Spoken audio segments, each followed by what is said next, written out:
On Global TV News tonight, President Tinubu in Jos eulogizes the life and times of late Lydia Nentanwe.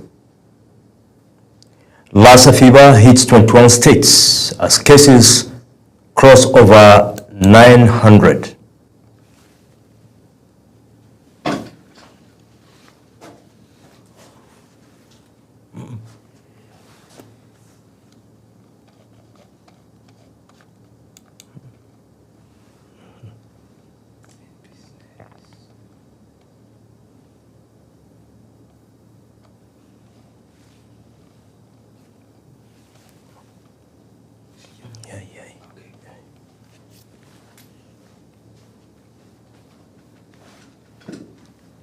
Federal government on business and Meta to settle alleged 32 million privacy sanction on the sanction out of court. And on the foreign scene, Chad Parliament adopts unlimited 7-year presidential terms. And in sport, Super Falcons star Ifeoma Onumonu retires from football.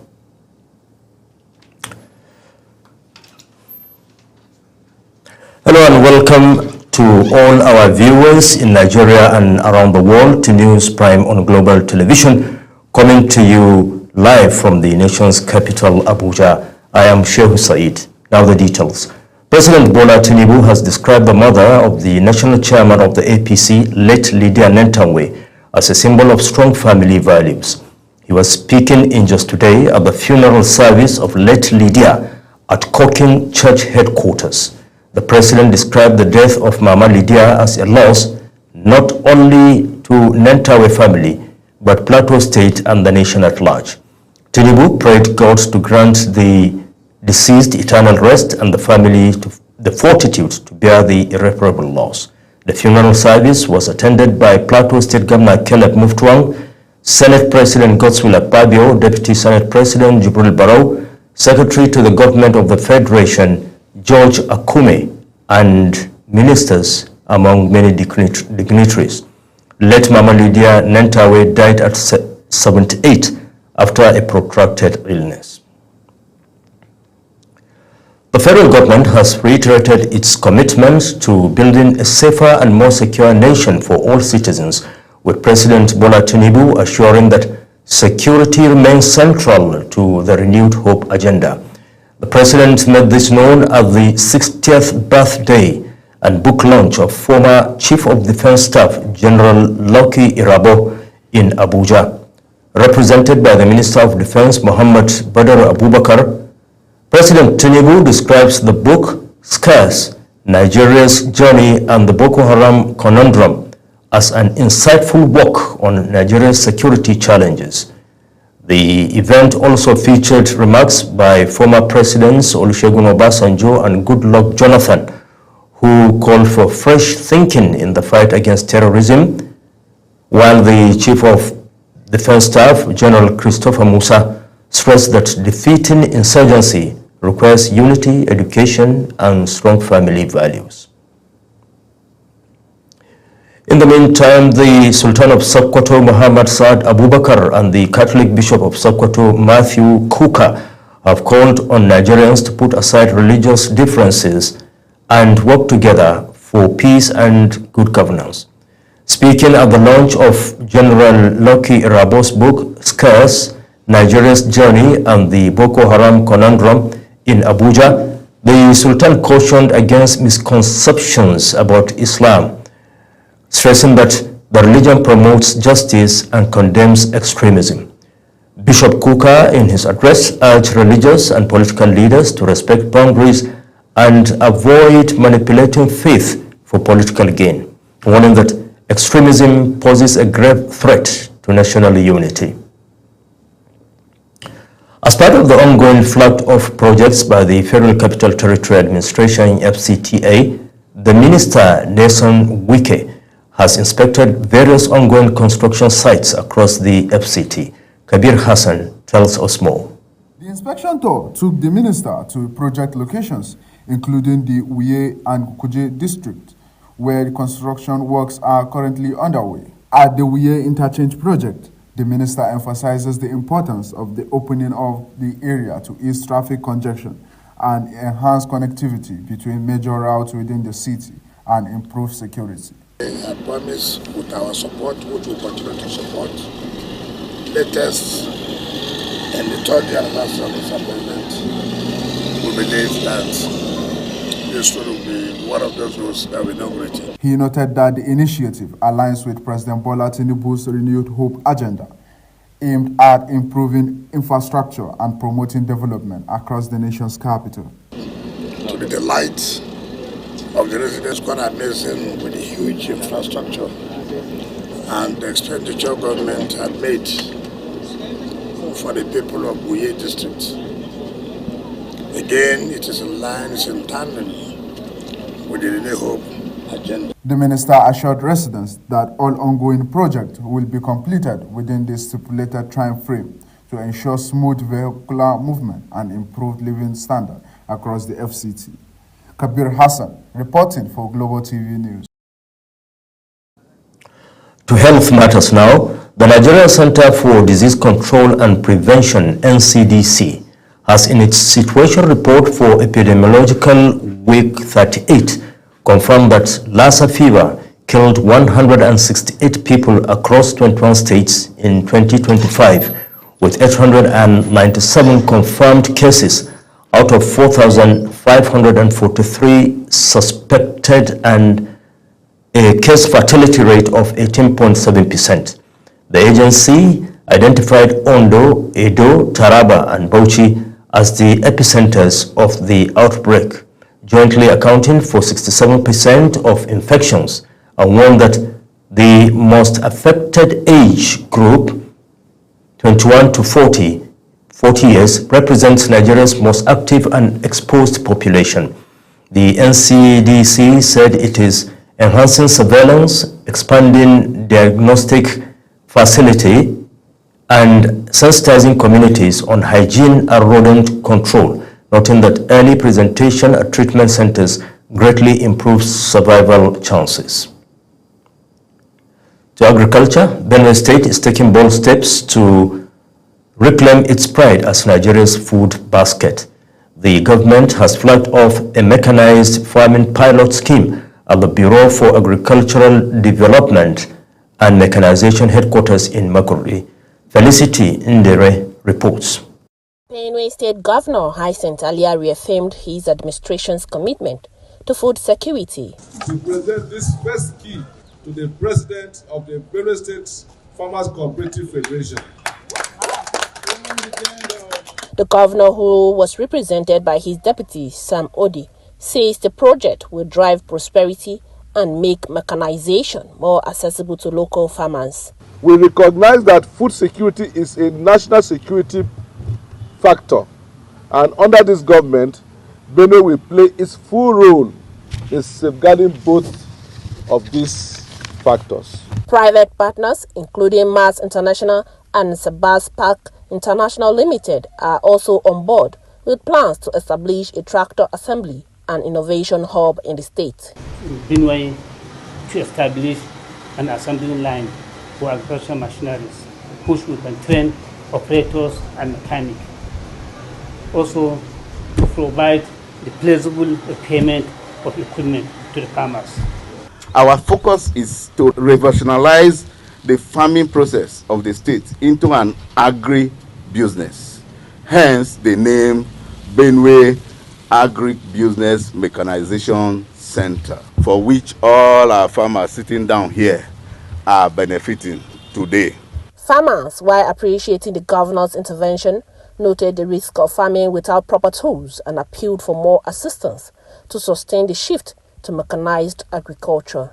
And His Excellency, visit farmers today is to show love and stampede all forms of stagnant development. On behalf of the Benue Cooperative Farmers Federation, to appeal to you that we Benue farmers in Benue State have really desirous to go into mechanized farming.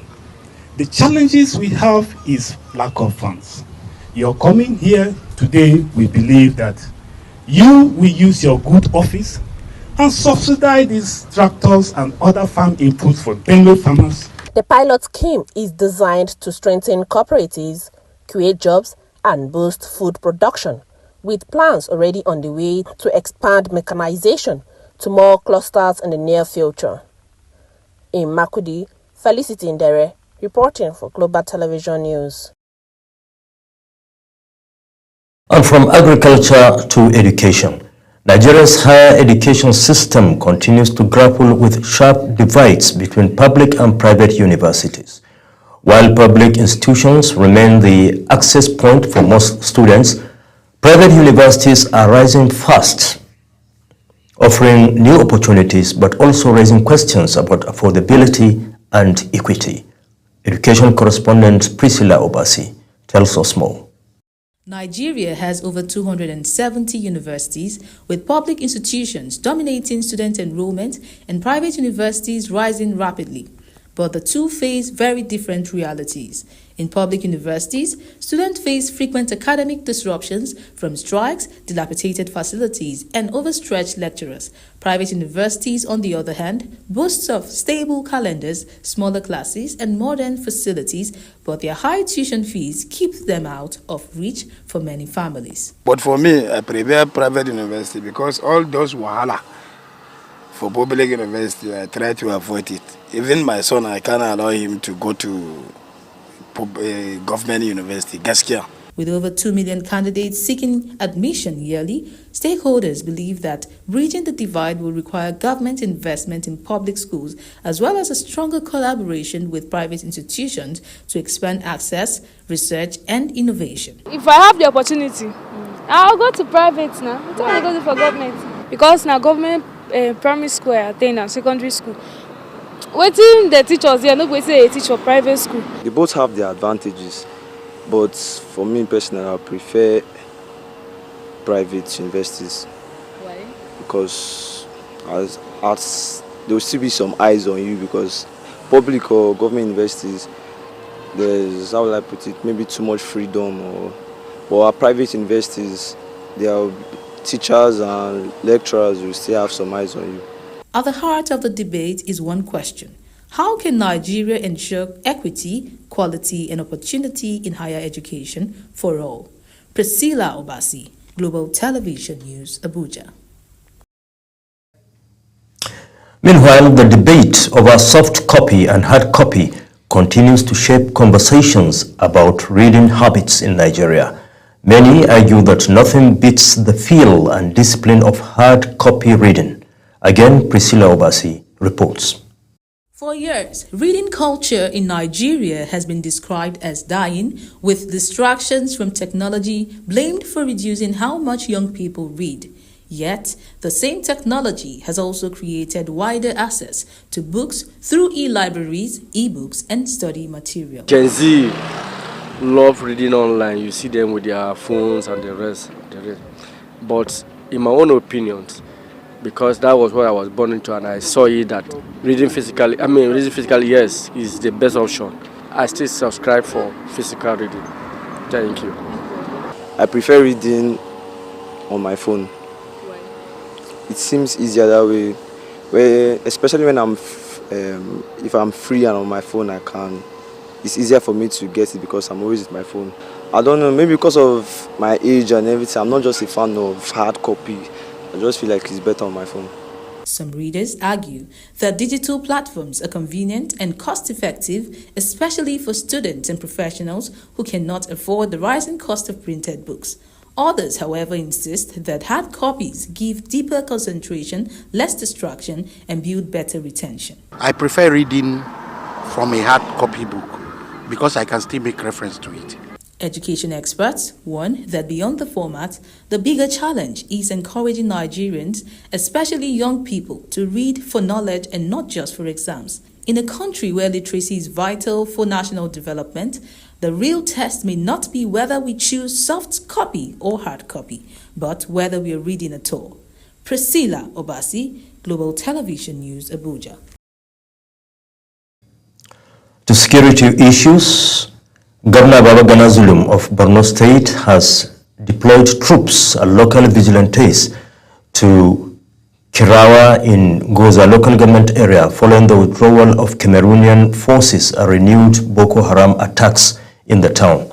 During an assessment visit, the governor expressed concern over the incessant assaults which left residents dead and homes destroyed, while holding security talks with the theater commander and the multinational joint task force leadership. The governor commended the Chief of Army Staff for his swift intervention and stressed the need for sustained operations followed by recovery, reconstruction, and resettlement efforts in line with the United Nations Stabilization Guidelines. Rivers State Governor Siminalayi Fubara has warned permanent secretaries who acted outside civil service norms during the period of emergency rule that they will be held accountable for their conduct. Speaking at the swearing-in of Austin Ezekiel Hart as a permanent secretary in Port Harcourt, the governor said the appointment was based purely on merit and professionalism. He reaffirmed his commitment to due process and urged officials to resist any form of pressure to compromise civil service ethics, assuring that his administration will be judged by its actions rather than words. You are watching the live broadcast of News Prime. When News Prime returns, federal government Meta to settle alleged 32 million privacy sanction out of court. Details coming shortly, plus foreign and sports stories on the other side of this break. Please stay with us.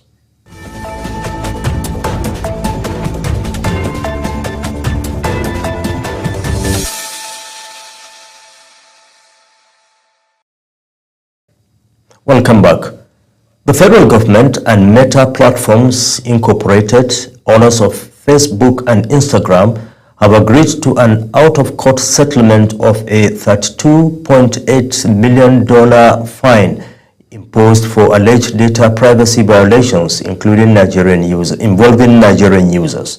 The Nigeria Data Protection Commission had fined Meta in February for using Nigeria's personal data for behavioral advertising without consent, but both parties informed the Federal High Court in Abuja that talks have reached an advanced stage. Justice James Omotosho adjourned proceedings to allow the parties conclude settlement terms following Meta's plea that a pending ruling could attract ongoing negotiations. And we move to the foreign scene. Chad's parliament has approved a constitutional amendment removing presidential term limits and extending mandates from 5 to 7 years, a move widely criticized as authoritarian. The reform, championed by President Muhammad Idris Deby Itno's ruling Patriotic Salvation Movement, passed with 236 votes out of 257, which allows Deby indefinite re-election when his current term ends. Opposition lawmakers boycotted the vote, calling it unconstitutional, while critics warned that it consolidates power around Deby, who took office after his father's death in 2021 and was formally elected last year. In faraway Japan, Japan's ruling Liberal Democratic Party has elected 64-year-old Sanae Takaichi as its new leader, positioning her to become the country's first female prime minister.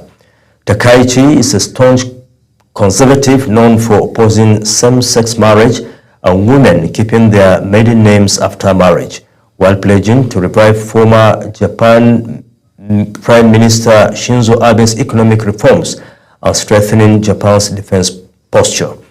She faces daunting tasks including uniting a divided party, tackling inflation, sluggish wages, and navigating trade and security ties with the Trump administration. And we move to sports. Super Falcons forward Ifeoma Onumonu has announced her retirement from football after a 22-year career that spanned clubs in the United States, France, and Nigeria, including appearances at the Women's World Cup, Paris Olympics, and 2025 WAFCON. The 31-year-old described her exit as a natural conclusion to a lifelong passion, expressing gratitude to her teammates, coaches, and fans for their support throughout her journey. Onumonu, who played for Boston Breakers, Gotham FC, and Montpellier, said though her playing days are over, her love and commitment to the game will remain unshaken. And the first phase of the 2025 Controller General of Customs Volleyball Premier League has rounded off in Abuja with thrilling displays of talent and grit. President of the Nigeria Volleyball Federation, Musa Nimrod, says the competition has raised the profile of the sport while attracting global interest. Aniete Patrick reports. As the curtains fell on the first phase of the 2025 CGC Volleyball Premier League, President of the Nigerian Volleyball Federation, Engineer Musa Nimrod, was full of praise for the standard of play and organization. He praised the light that young Nigerian players are now stepping up to international attention. No more overage players again. These are young players. And I want to tell you that a lot of countries are looking scouts. In the men's fixtures, USEM defeated Nigerian Police, Chief of Army Staff Spikers, Edge Kano Pillars, while Correctional Service stunned NSCDC in a 5-set thriller. Nigeria Customs swept Sunshine Spikers, Kada Kings outlasted the Air Force, and CNS dominated Offa. In the women's category, Ola Lomi Queens, Chief of Army Staff Spikers, NSCDC, Kada Queens, and Nigerian Customs all recorded important victories. At the end of the first phase, CNS sits on top of the men's table with 29 points, closely followed by Customs and NSCDC, while Nigeria Air Force and Kada Kings are in the relegation zone. In the women's standing, Nigerian Customs dominates with 33 points, NSCDC and CNS trail behind, while Wiki and Delta Force face relegation worries. Board member Chinedu Onikeku admitted there were lapses but expressed optimism ahead of the next phase. So far so good. I believe we are gradually getting there. We are not there yet. But this first phase has shown what the second phase will be. Samuel Onekeku, representing the Comptroller General of Customs, Bashir Adeni, promised an improved final stage. He expressed satisfaction with the performance of the female team, which played 11 matches and won all. Well, the first phase has gone well. We are happy that there are limited incidents. Well, you remember that about 2 months ago, we did some open selection trials to beef up our teams to prepare for the league. For the coach of the Nigerian Customs female volleyball team, Suleiman Ajegbe, he expressed optimism ahead of the second phase of the 2025 CGC Volleyball Premier League. We have not achieved what we were actually planning, because our plan is to ensure that Nigerian Customs Service female team are crowned the African Championship. Meanwhile, attention now shifts to Umaya, Abia State for the Division 1 and 2 finals, with Nimrod assuring fans of more fireworks and long-term development for Nigerian volleyball. Aniete Patrick reporting for Global TV.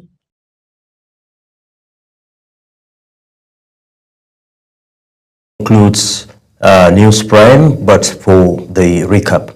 President Bola Tinubu has described the mother of the national chairman of the APC, late Lydia Nentawe, as a symbol of strong family values.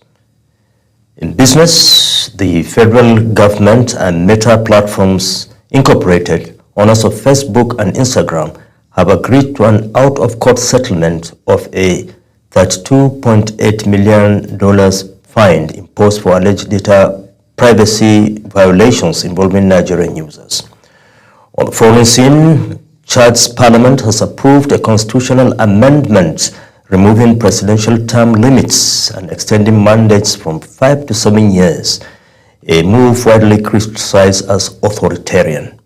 And in sports, Super Falcons forward Ifeoma Onumonu has announced her retirement from football after a 22-year career that spanned clubs in the United States, France, and Nigeria, including appearances at the Women's World Cup, Paris Olympics, and 2025 WAFCON. And that's it on Global TV News Prime. A quick reminder that Global TV is on DSTV channel 365, our Star Times channel 276. Kindly follow us across all social media platforms now showing on your screen using @Global TV NG. I am Shehu Said saying have a pleasant night rest.